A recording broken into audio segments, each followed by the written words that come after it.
빌립보서 1장 20절 21절입니다. 빌립보서 1장 20절부터 21절까지 봉독해 드립니다. 나의 간절한 기대와 소망을 따라 아무 일에든지 부끄러워하지 아니하고 지금도 종과 같이 온전히 담대하여 살든지 죽든지 내 몸에서 그리스도가 존귀하게 되게 하려 하나니 이는 내게 사는 것이 그리스도니 죽는 것도 유익함이니라. 네. 오늘은 바울의 간절한 기대와 소망에 대해서 말씀을 나누려고 합니다. 예수님께서 요한복음 6장에 보면 수많은 무리들이 예수님을 따라서요. 그래서 그들의 모든 병을 고쳐주시고 그리고 그들의 모든 필요, 배고플 때 오병이어의 기적을 통해서 배불리 먹여주시고 예수님을 따르고 예수님을 통하여 얻기 원하는 것을 예수님이 다 채워주셨어요. 그랬더니 그들이 예수님을 자기들의 임금을 삼기를 원해서 임금을 삼으려고 하는 그런 마음들이 간절했어요. 근데 그 이튿날 산에 가서 기도하고 내려오신 다음에 예수님이 그들에게 너희들이 나를 따르는 것은 표적을 본 까닭이 아니고 먹고 배부른 까닭에 나를 따르는 것이다. 주님이 이렇게 말씀하시고 그리고 나는 하늘로부터 내려온 생명의 떡이니까 내 살을 먹고 내 피를 마시는 자는 영원한 생명을 얻는다. 이런 말씀을 전하셨어요. 그랬더니 그 수많은 무리들이 예수님을 버리고 다 떠나갔어요. 그리고 12 제자만 남았죠.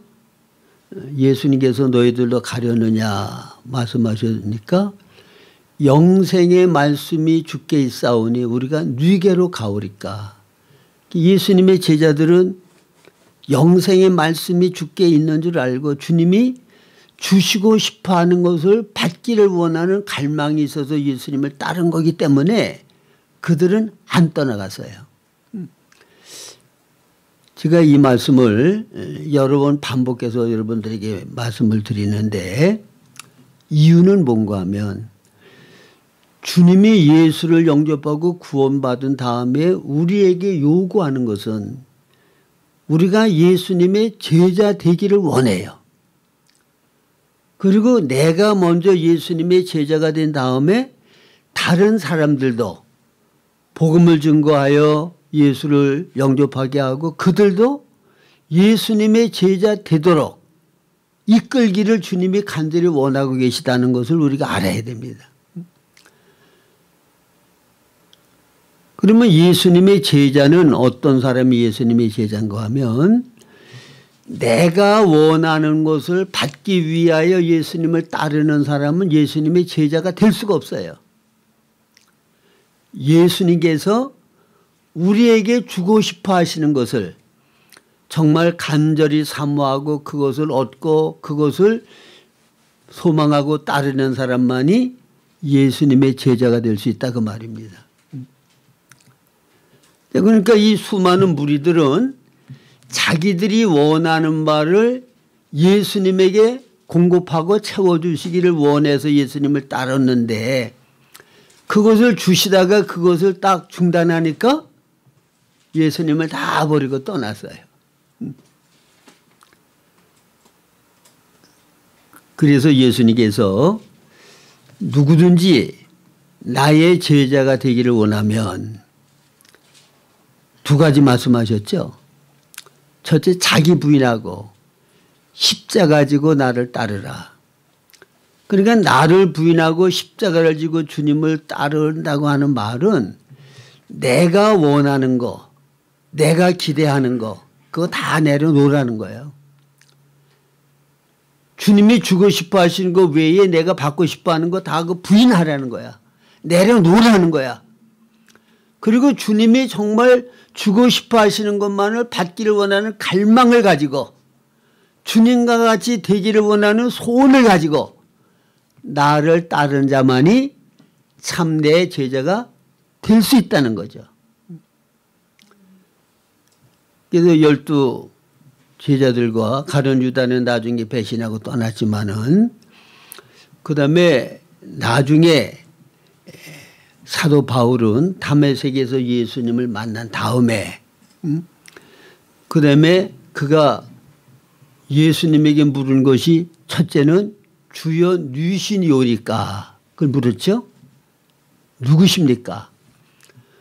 그 다음에 내가 무엇을 하리이까 두 가지를 물었죠.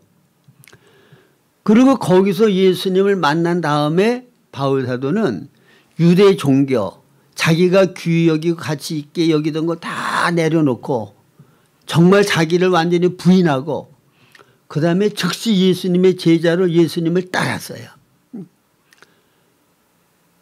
즉시 예수 그리스도를 증거하기 시작했단 말이에요. 그리고 그것이 일평생 그 중심에 예수 제자의 길을 가기를 원하는 소망을 가지고 평생을 예수 위에서 살았죠. 근데 그렇게 예수님의 제자로 예수님이 원하는 그 자기 부인하고 십자가 지는 그 길을 가면서 그가 가졌던 간절한 기대와 소망 그냥 기대와 소망이 아니에요. 여기 빌립보서 1장 20절 이하에 보면 나의 간절한 기대와 소망 그걸 말을 해요. 나의 간절한 기대와 소망 정말 이렇게 되기를 나는 간절히 원하고 바라고 소망한다. 그리고 간절히 기대하고 소망하는 바를 붙잡고 그는 일평생 살았어요. 그것이 이루어지기를 소망하면서.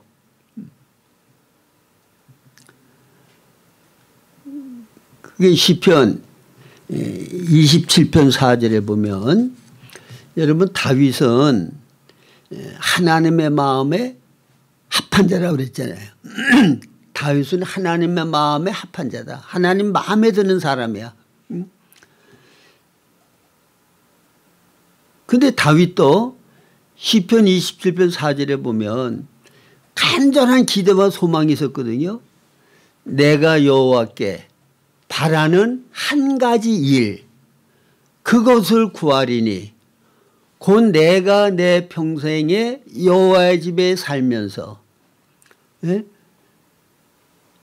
그의 아름다움을 바라보고 영원히 살기를 원하는 거죠. 이게 이제 우리나라 곡조로 노래가 지어졌는데 내가 여호와께 바라는 한 가지 그것을 구하리니 곧 내가 내 평생에 여호와의 집에 살면서 여호와의 아름다움을 바라보며 그의 성전에서 사모하는 그것이라.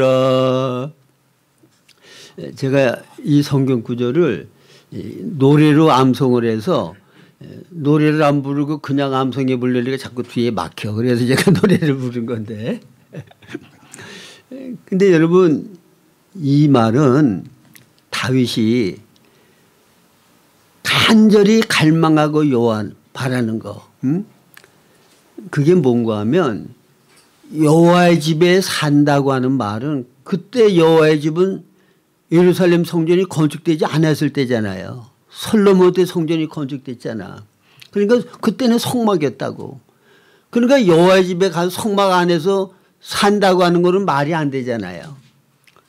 그래서 성막에 하나님께서 법궤에 좌정하고 계셨기 때문에 여호와의 집에 평생에 살기를 원한다고 하는 말은 주님의 임재 가운데 살기 원한다는 거야.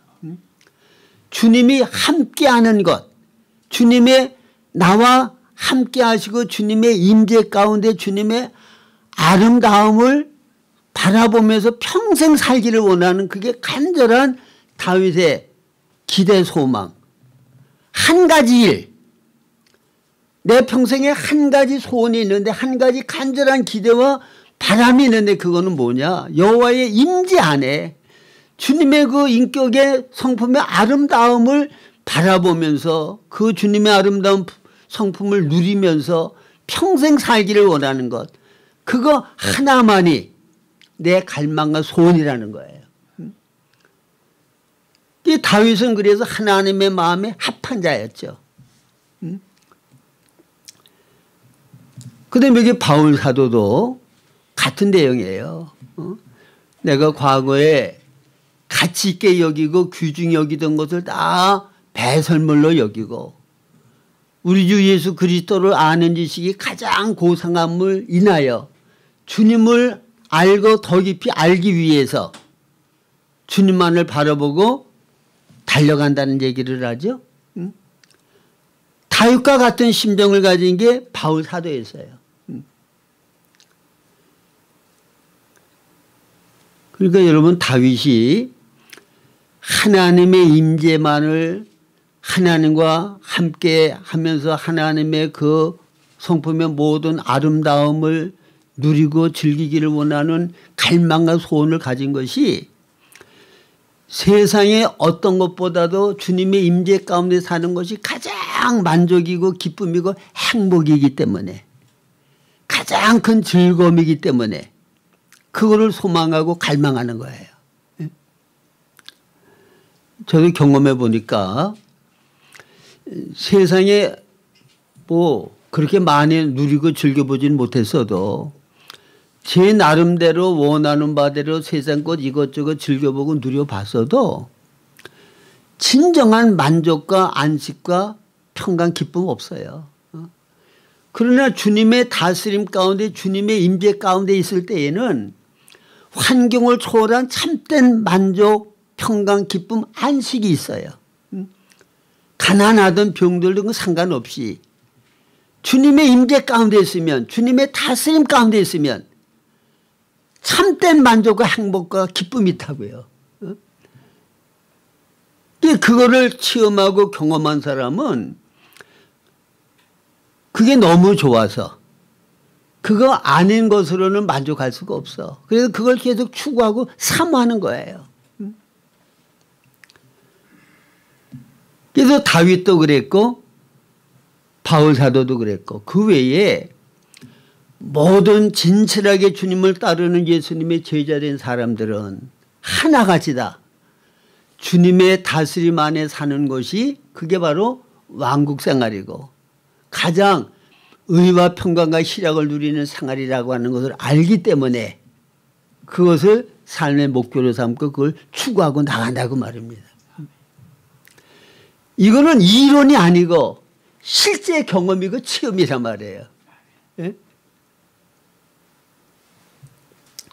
그래서 이런 경험이 없이 신앙생활을 한다는 사람은 제가 볼 때는 그냥 종교생활이야. 내가 주님을 위하여 뭔가를 열심히 하는 거는 그거는 사실은 종교거든요. 성령에 의하여 주님이 내 안에서 뭔가를 해 주시는 역사 그게 있어야 참된 거듭난 사람이고 하나님과 바른 생명관계를 갖고 사는 사람이라 그 말이에요. 의와 평강과 희락을 우리가 누릴 수 있는데 그것이 성령 안에서예요. 내가 주님을 위하여 뭘 하는 게 아니라 주님은 포도나무예요. 우리는 그 포도나무에 붙은 가지잖아요. 그게 우리의 모든 필요와 우리의 원하는 바는 포도나무를 통하여 다 공급되는 거죠. 그게 포도나무를 통하여 모든 필요가 공급되어지면 가지에서는 그 포도나무의 생명의 본성인 열매가 우리 삶 생활을 통하여 나타나게 되죠.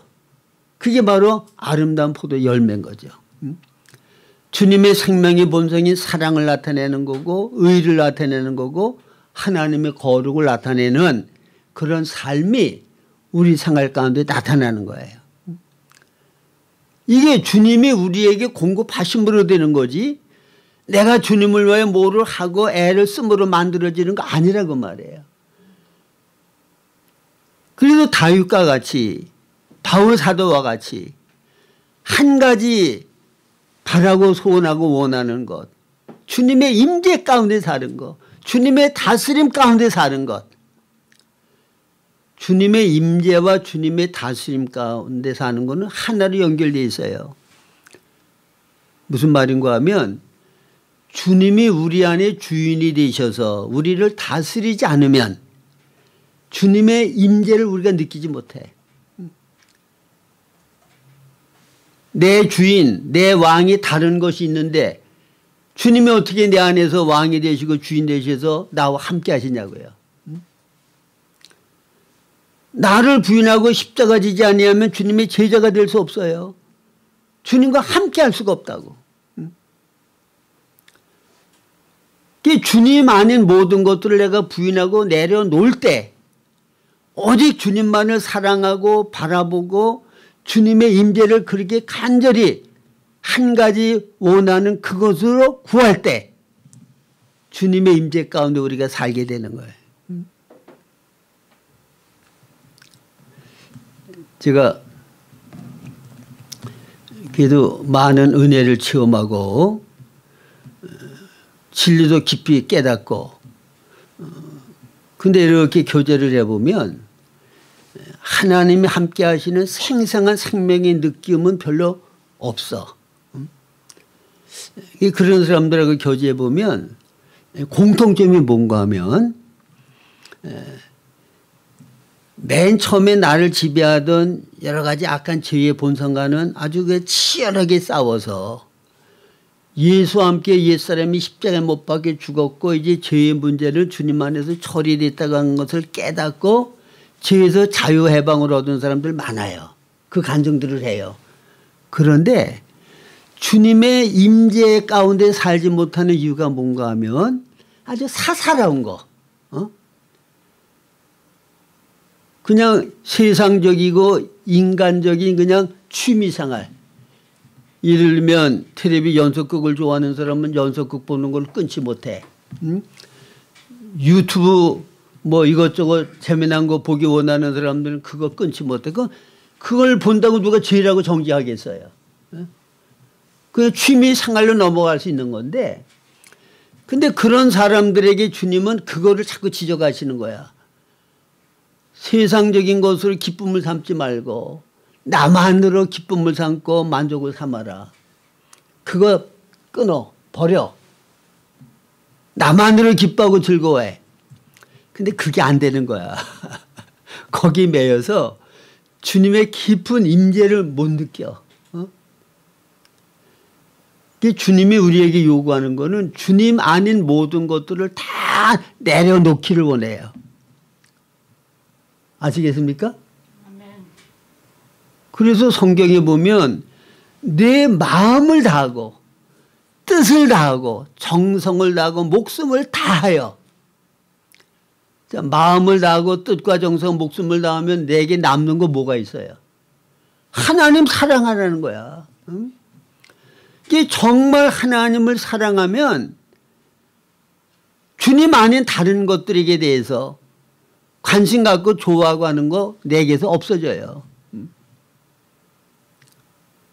제가 옛날 중학교 3학년 때 짝사랑 한번 해봤더니 그 첫사랑이라 그런지 책을 볼래도 걔 생각이 나고 공부를 할래도 걔 생각이 나고 걸어가도 걔 생각이 나고 머리에 걔 생각으로 꽉 차. 보고 싶으니까 걔네 집 앞을 괜히 어슬렁 걸어다니고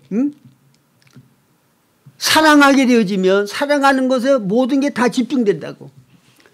하나님은 우리가 그렇게 되기를 원하시는 거예요. 마음과 뜻과 인과 정성 목숨 다하여 오로지 주님만을 사랑하고 주님만을 위하여 모든 것 다 드리기를 원한단 말이에요. 여러분 근데 이게 율법적인 하나님의 요구니까 내가 그 요구대로 이루어드려야지. 그래서 내가 다른 거에 더 좋고 사랑하는 것들이 있는데도 그걸 다 버리고 예수님만 사랑하려고 내가 애를 쓴다고 될까요 안 될까요? 그건 절대로 안 돼. 그 꿈에도 그런 생각하면 안 돼. 안 돼요. 나도 해봤어요. 그래서 우리가 주님을 사랑하는 거는 먼저 주님이 우리를 사랑하였기 때문에 그 사랑을 받고 경험하고 누리고 나면 주님이 정말 중심에서 사랑하게 되어지고 좋아지고 사모하게 되어지고 그럴 때 나와 세상은 간 곳 없고 구속한 주만 보이는 거야. 주님 안엔 다른 것으로 기뻐하고 만족하던 것들이 다 싫어져. 주님의 것만 사모되고 갈망된단 말이에요. 그래도 주님을 사랑하는 거야. 그래서 누가복음 7장의 죄인 여자 얼마나 주님을 사랑했어요. 그 여자는 내가 바리새인의 집에 예수님에게 향유를 붓기 위하여 가면 그러지 않아도 사람들이 손가락질하고 죄인 여자라고 나를 정죄하고 비판하는데 청함받지도 않았는데 내가 들어가면 거기 모인 사람들이 나를 얼마나 무시하고 멸시하고 조롱할까. 근데 예수님에게 온 마음이 집중되어서 예수님을 사랑하는 마음 때문에 예수님에게 자기의 사랑을 다 쏟아 바치고 싶은 그 열망 때문에 그런 거 하나도 생각도 안 나. 상관도 없어 남의 뭐라는 것. 예수님에게 가서 향유를 발에 쏟고 눈물로 적시고 머리를 풀어도 발을 닦이고 그 사랑이 어디서 나왔어요? 예수님께서 말씀하시잖아요. 많은 제사함을 받은 사람은 나의 많은 사랑과 은혜를 받은 사람은 나를 많이 사랑한다. 바리새인 시몬은 예수님을 청해 놓고는 감람주도 발라주지 않고 발 씻을 물도 주지 않고 대놓고 예수님을 무시했잖아요. 왜? 주님 사랑하는 마음이 없기 때문이야. 우리들도 똑같죠. 우리는 똑같이 구속의 은혜를 입어서 하나님의 자녀가 됐지만 어떤 사람은 주님을 더 많이 사랑하고 어떤 사람은 더 적게 사랑해. 그거는 그 사랑을 얼마만큼 깊이 느끼고 깨닫느냐, 얼마만큼 그 사랑을 실제적으로 내가 누리고 사느냐에 따라서 주님 사랑하는 양이 달라지게 되는 거예요. 그런데 제가 보니까 주님을 정말 사랑하고 주님만을 위하여 살려고 할 때 가장 방해하는 것이 내가 나만을 위한 이기심이더라고. 그럼 뭐 제가 저를 보니까 그래요. 그래서 이스라엘 백성들이 애굽의 노예 생활을 하다가 정말 하나님의 긍휼과 은혜로 노예 생활에서 벗어나게 되었고 그 다음에 홍해를 6지까지 건너게 하셨고 그들을 하나님께서 돌보시고 사랑하시고 함께 하시는 것을 많이 보여주셨잖아요. 그리고 하루하루가 하늘에서 만나가 내려져서 그 만나를 먹고 근육기둥 불기둥으로 그들을 인도하고 하나님이 함께하는 증거가 매일매일 삶 가운데 보여지는 거잖아요. 그런데도 그들의 이기심 때문에 자기들에게 조금이라도 이기심에 만족이 되지 않고 어려운 일이 생기고 불편한 일이 생기면 모세를 원망하고 하나님 원망하는 거예요. 차라리 애굽에 있을 때가 좋았다고 그래가면서. 그건 뭐예요? 제가 가만히 이스라엘 백성들을 보니까 그건 자기밖에 모르는 이기심이야. 하나님의 어떠한 사랑과 은혜를 베풀어도 그거는 내 이기심에 비하면 아무것도 아니야. 가치가 없어.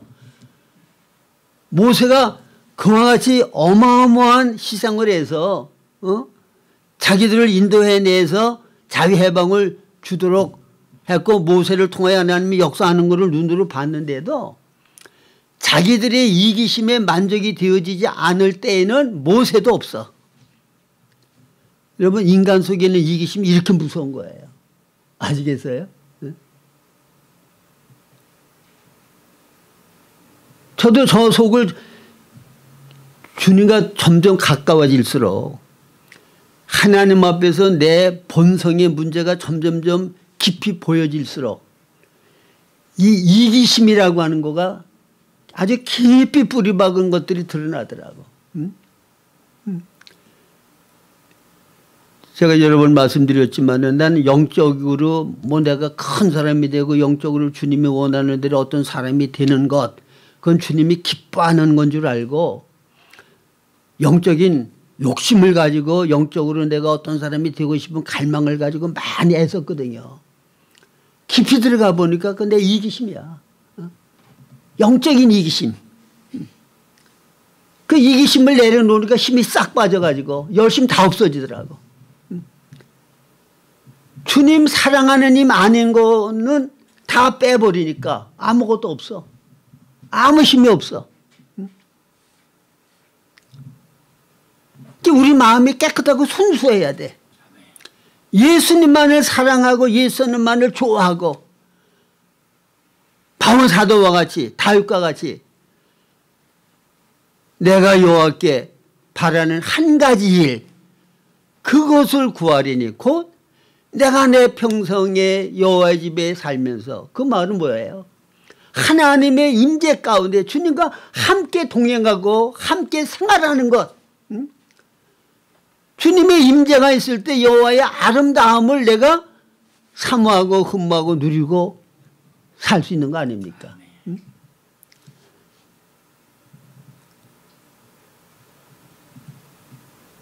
그래서 주님께서 자기 부인하고 십자가를 지고 나를 따르라. 나를 다 포기하고 죽은 자로 내려놓고 온전히 주의 생명으로 주님으로만 우리가 살아야 된다 그 말이에요. 이런 기대와 소망을 가지실 수 있기를 바랍니다. 그럼 바울 사도께서는 참된 예수님의 제자로 그의 간절한 기대와 소망이 있었는데 그게 뭐냐. 나의 간절한 기대와 소망을 따라 첫째는 아무 일에도 부끄럽지 아니하고 둘째는 전과 같이 이제도 담대하여 셋째는 살든지 죽든지 내 몸에서 그리스도가 존귀하게 되기를 원하는데 이는 내게 사는 것이 그리스도니 죽는 것도 유익함이니라. 그러니까 바울 사도께서는 그의 중심의 갈망과 소원은 살아도 죽어도 내 몸에서 내 삶을 통하여 그리스도가 존귀하게 되기를 원한다. 이게 그의 삶의 목적이고 갈망이에요. 그래서 고린도전서 10장 31절에도 그러므로 너희가 무엇을 먹든지 마시든지 무엇을 하든지 하나님의 영광을 위하여 하라. 이 말은 살든지 죽든지 내 몸에서 그리스도가 존귀케 되기를 원한다는 말과 똑같은 말이에요. 내 삶 가운데 하나님의 영광이 나타나고 하나님의 이름이 존귀케 되기를 원한다는 거야. 이거는 주기도문 가운데 하늘에 계신 우리 아버지 이름이 거룩히 여김을 받으시오며 이게 하나님을 위한 기도의 첫 번째죠. 하나님의 이름이 거룩히 여김을 받기를 원합니다. 그러기 위해서 나는 살든지 죽든지 내 몸에서 그리스도가 존귀하게 되기를 원하고 무엇을 먹든지 마시든지 무엇을 하든지 하나님의 영광을 위하여 하기를 원하고 그러기 위해서 두 번째로는 모든 일에 부끄럽지 아니하고 인간관계에서 하나님 관계에서 부끄럽지 않다고 하는 얘기는 유대인에게나 헬라에게나 하나님의 교회에게나 거치는 자가 되지 말고. 고린도서 10장 31절 그렇게 말했죠. 그 아무래도 부끄럽지 아니하거나 모든 사람들 앞에 거치는 자가 되지 않거나 같은 얘기예요. 내가 부도덕한 행위를 하고 양심에 거리끼는 잘못된 행동을 하면 그게 부끄럽잖아요. 남들에게 부덕이 되고 손가락질 받게 되잖아. 그럼 하나님께 영광이 가려지잖아. 여러분 안 믿는 사람이 잘못된 일을 하면 저 사람이 왜 저래 그 사람 자체를 가지고 평가하고 비판해요. 그러나 예수 믿는 사람이 잘못하면 저 사람이가 아니라 예수 믿는다는 게 예수의 이름이 먼저 나가. 그전에 뉴스 같은데 뭐 사회적으로 아주 부도덕한 행위를 한 국회의원이라든가 뭐 고위급 사람들 그 뭐 아무 교회 장로래더라. 그 사람의 행위를 통하여 하나님의 교회에 주님의 이름에 욕을 보이게 된단 말이야. 수치와 부끄러움을 주게 된단 말이야. 이게 거치는 자가 되는 거예요. 그래서 바울 사도는 첫째로는 다른 사람들 앞에 정죄와 비판과 판단의 대상이 되지 아니하는 그런 부끄러움을 당하지 않기를 원한다. 더 나아가서 바울 사도는 내가 다른 사람들에게 대해서는 부끄러울 것이 없도록 생활을 하지만 그러나 내적으로 내 양심에 나는 부끄러울 것이 없는 사람으로 생활을 한다. 양심에 거리끼는 대로의 삶을 안 살았어. 양심을 따라 살았단 말이에요. 착한 양심을 따라 살았어. 양심에 부끄럽지 않게 살았어. 그런데 고린도전서 4장에 보면 바울 사도께서는 그것으로서 만족하지 않고 나는 다른 사람들 앞에나 내 양심에 부끄러울 것이 없이 살았지만 그로서 내가 의롭다 인정받을 것이 아니고 마지막 주님의 심판대 앞에서 정말 밝은 빛 가운데 내 모든 것이 다 드러날 때 그때 부끄러울 것이 없는 자로 서기를 나는 원한다. 다른 사람들 앞에 내 양심에 그리고 더 나아가 하나님의 심판대 앞에서 부끄러울 것이 없는 자로 살기 위해서 바울 사도는 힘썼다 그 말이에요. 이게 그의 간절한 기대와 소망이야. 그래서 그는 자신 있게 얘기를 하는 것이 고린도전서 10장 31절에 유대인에게나 헬라에게나 하나님의 교회에게나 거치는 자가 되지 말고 나와 같이 모든 일에 모든 사람을 기쁘게 하여 자신 있게 나와 같이라고 얘기하잖아요. 나와 같이 모든 일에 모든 사람을 기쁘게 하여 자기의 유익을 구하지 아니하고 많은 사람들의 유익을 구하여 그들로 구원을 받게 하라. 바울 사도는 자신 있게 너희는 나를 본받으라고 얘기하잖아요. 바울 사도는 내가 그리스도와 함께 십자가에 못 박혔나니 그런즉 이제는 내가 산 것이 아니 오직 내 안에 그리스도께서 사신 것이라. 그러니까 나를 본받으라고 얘기할 수 있는 거야. 내가 그리스도를 본받아 그리스도로 사는 것과 같이 너희들은 나를 본받아 나와 같이 그리스도로 살라는 말이죠. 이게 바로 올바른 제자훈련을 하는 거야. 제자훈련은 나를 본받고 나를 따르라는 거예요. 바울 사도는 예수님의 참된 제자가 되었고 그리고 바울 사도를 본받고 따르면 예수님의 그 사람도 참된 제자가 될 수 있는 거야. 이게 참된 제자훈련이야. 나는 위쪽으로 사람들 앞에 부도덕한 행동을 하고 남에게 상처를 주고 저런 사람이 예수라면 나는 절대로 예수 안 믿겠다고 그런 마음을 갖게 하는 행동을 하면서 하나님의 말씀을 전하면서 나를 따르라 그러면 그 사람 따르겠어요?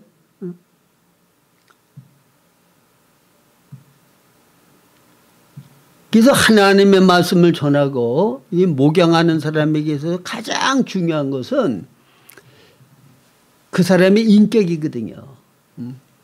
인격적인 권위가 완전히 떨어지면 사실은 사역은 끝이에요. 내가 이기적으로 나만을 위하여 살면서 사랑은 자기 유익을 굳이 아니합니다. 그 말씀을 전하고 가르쳐 봐요. 누가 그 말씀의 은혜를 받고 누가 그 말씀을 따라 행하려고 하겠냐고. 제가 신학교 바로 졸업하고 이제 시골 우리 작은 형님이 목회하는 교회 교육 전도사로 1년 있었는데 거기는 뭐 한 200여 명 모이는 교회인데 교회가 아주 기초가 잘 서 있는 교회예요. 그런데 이상하게 거기는 장로님들이 11조를 안 해. 그러니까 처음 믿는 사람들에게 11조를 가르치면 아이고 장로님도 11조를 안 했는데 우리 같은 사람이 어떻게 11조를 하냐고. 장로님이 11조를 안 하니까 장로님도 안 하는데 우리 같은 사람이 나 간 예수 믿는데 무슨 11조를 어떻게 하냐고. 또 장로님들은 거기 수석 장로님이 하는 얘기는 아이 말라기 3장대로 하나님께 11조를 드리면 창고에 쌓일 것이 없도록 복을 준다 그러면 예수 안 믿는 사람들이 먼저 11조 다 했을 거라고. 그렇게 얘기를 해. 여러분 교회 앞선 사람이 하나님의 말씀대로 바로 살고 정말 예수를 본받는 예수의 삶을 살지를 못하면 참된 제자 훈련이 안 되죠.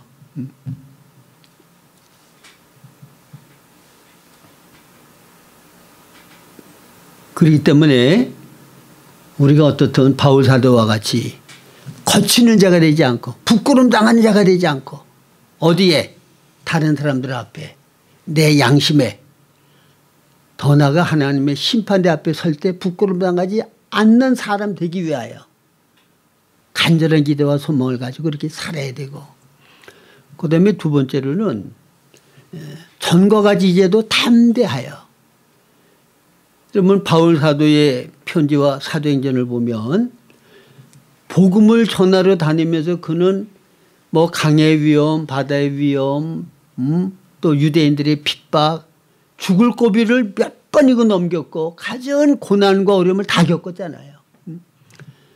그러니까 담대함이 없으면 그 고난의 길을 갈 수가 없어. 그 위험스럽고 그 공포스러운 그 길을 갈 수가 없다고.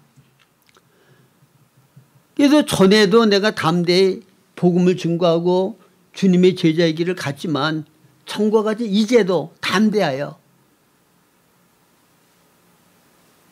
두려움 없이 담대하기를 원한다. 그래서 제가 이 두려워하지 말라 담대하라 그런 말씀을 하실 때 그 성경 구절을 쭉 찾아봤더니 거기에는 항상 뭐 하나가 따라다녀요. 두려워하지 말라 놀라지 말라 주님이 그렇게 말씀하시고는 내가 너와 함께함이더라. 여호수아 1장 9절에도 그랬죠. 그 다음에 이사야서 43장 1절 이하에도 너는 두려워 말라 너는 내 것이라. 내가 너와 함께하니까 무리를 지날 때 물이 너를 침몰치 못할 거고 불꽃을 지날 때 불이 너를 타지도 않게 할 것이다. 그렇기 때문에 너는 두려워하지 말라. 왜? 내가 너와 함께하기 때문에. 그래서 다윗은 바로 하나님이 나와 함께하는 주님의 임재 이것을 간절히 사모하고 이거 한 가지를 하나님께 구했잖아요.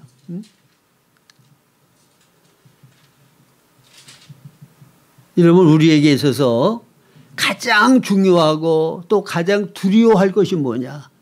주님의 임재가 내게서 떠나는 거. 이게 가장 두려운 일이야. 주님의 임재가 떠나면 그 공간에는 마귀가 찾아들어와. 마귀의 다스림 받으면은 그 다음부터 우리 삶은 고통이야. 만족, 평강, 기쁨이 사라져.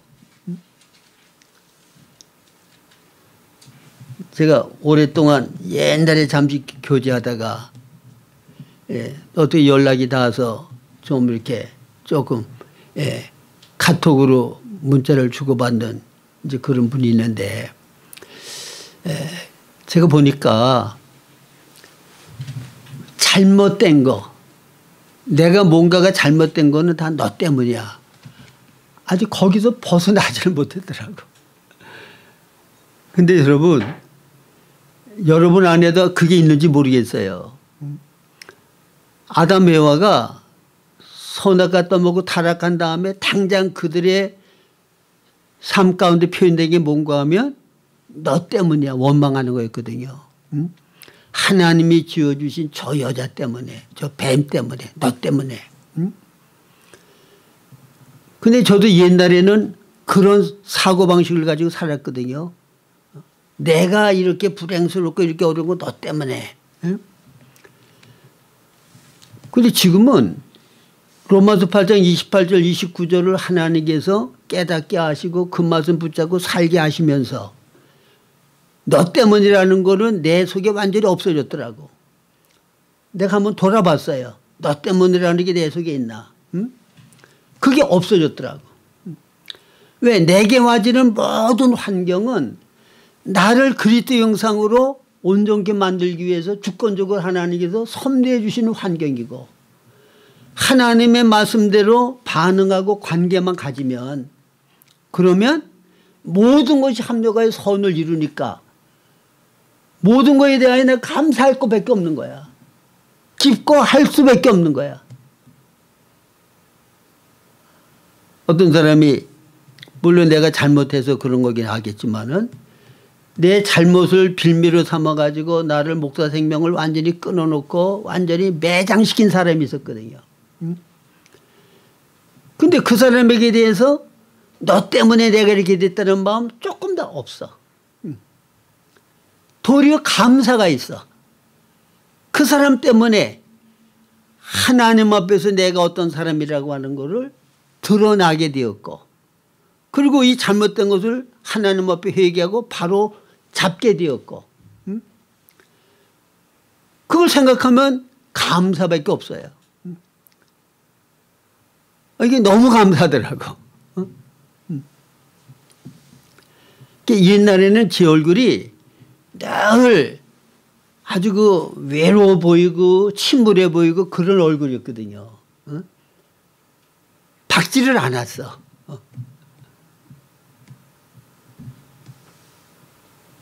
근데 너 때문이라고 하는 그 원망 불평하는 마음 없고 모든 걸 다 감사하고 하나님의 은혜인 줄 아니까 그러니까 마음의 평강과 만족 안식이 있으니까 표정도 밝아지는 거야. 그래서 주님이 함께 하시면 걱정 근심 염려 없어요. 두려움 없어. 주님이 함께 하시는데 뭐가 두려워요? 하늘과 땅과 땅 아래 모든 권세를 가지신 분이 내 안에 내주하시는 나의 주인 되시는 주님이시잖아요. 믿으십니까? 내 밖에 계시는 게 아니라 내 안에 내 영 안에 내주하시고 나와 함께 하신단 말이에요. 그러니까 내 혼과 내 몸이 그분의 임재 가운데 그분과 바른 관계 속에만 있으면 모든 것들은 주인 되시는 그분이다. 책임지시고 주관하시고 인도해 주신다 그 말입니다. 그래서 전과 같이 이제도 온전히 담대하여 그건 주님이 나와 함께 하시기 때문에 담대할 수가 있는 거야. 살든지 죽든지 내 몸에서 그리스도가 존귀하게 되길 원한다. 이는 내게 사는 것이 그리스도니 죽는 것도 유익함이더라. 그러니까 하나님이 우리를 창조하신 궁극적인 목적이 예수 그리스도의 부활 생명이 우리 안에 들어오셔서 우리를 통하여 그분이 내 삶을 통하여 그분의 모든 생명의 본성이 표현될 때 그건 뭐예요? 이기심이 없는 사랑이잖아요. 내 기쁨을 구하지 아니하고 다른 사람의 기쁨을 구하고 내 유익을 구하지 아니하고 다른 사람들의 유익을 구하고 예수님과 같이 조건 없이 모든 사람들을 사랑하고 관용하고 베푸는 그 삶, 그리스도의 모든 성품이 내 인격이 되어서 내 삶 가운데 표현되는 삶, 이게 되어지면 그리스도가 나를 통해 존귀하게 돼. 나를 통해 영광을 받으셔. 이게 바울 사도의 간절한 기대와 소망이었다고 말해요. 그래서 우리가 바울 사도가 가졌던 이 간절한 기대와 소망이 우리의 간절한 기대와 소망이 될 수 있기를 바랍니다. 아무래도 부끄럽지 아니하는 삶을 사시기를 원합니다. 주님이 함께 하심으로 늘 담대한 삶, 그리스도의 생명의 본성이 내 생활을 통하여 표현됨으로 내 삶을 통하여 주님의 모든 아름다운 성품이 다른 사람들에게 보여짐으로 하나님을 영원롭게 하는 삶이 우리 삶 가운데 이루어지기를 원합니다. 다 같이 기도하겠습니다.